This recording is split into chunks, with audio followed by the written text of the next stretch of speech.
ఇచ్చాడు దేవుడు 10 ఆజ్ఞలు ఇచ్చాడు.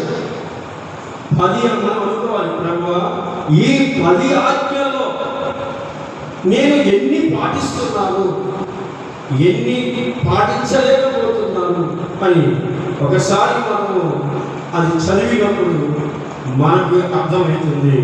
ఈ ఆజ్ఞల ప్రకారంగా పాటించలేకపోతున్నాము కాబట్టి మనలో భయభక్తులు దేవుడి దగ్గర కనబడలేదు.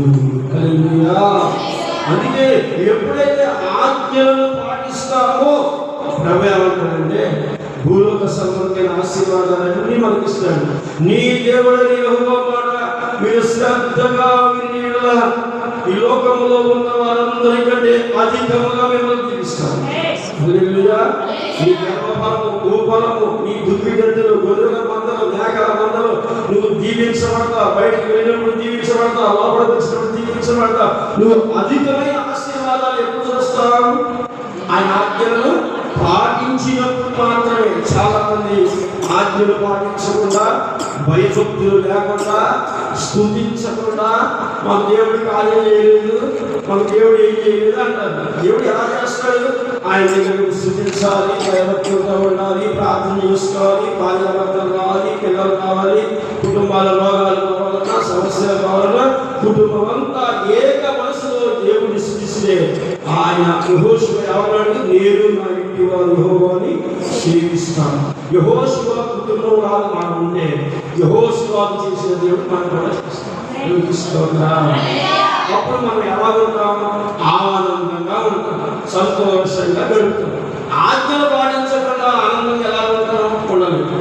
కాబట్టి వారి సంతతి వారు భూమి మీద బలవంతులైనారంటే ఎవరు సంతతి వారు అంటే భయభక్తులు కలిగిన వారు, దేవుడిని స్తుతించిన వారు, ఆజ్ఞలను పాటించిన వారు భూమి మీద ఎలా ఉంటారు? వారి సంతానం ఎలా ఉంటుంది? ఎలా ఉంటుంది? బలవంతులుగా ఉంటారు. బలవంతుని చేతిలో బాణం ఎలా ఉపయోగపడుతుందో. ఇప్పుడు చూడండి, బలవంతులు ఎవరు? యేసు ప్రభు. ఆ యేసు ప్రభు చేతిలో మనం ఎలా ఉండాలి? ఒక బాణం. దేవునికి స్తోత్రం. మన ప్రభు చేతిలో మనం బాణం లాగుంటే మనం ఏమనుకోవాలి తెలుసా? ఈ బాణము అపవాది మీద గురిపెట్టే విధంగా మనము ఆయన దగ్గర బాణం లాగా ఉపయోగపడాలి. దేవునికి స్తోత్రం.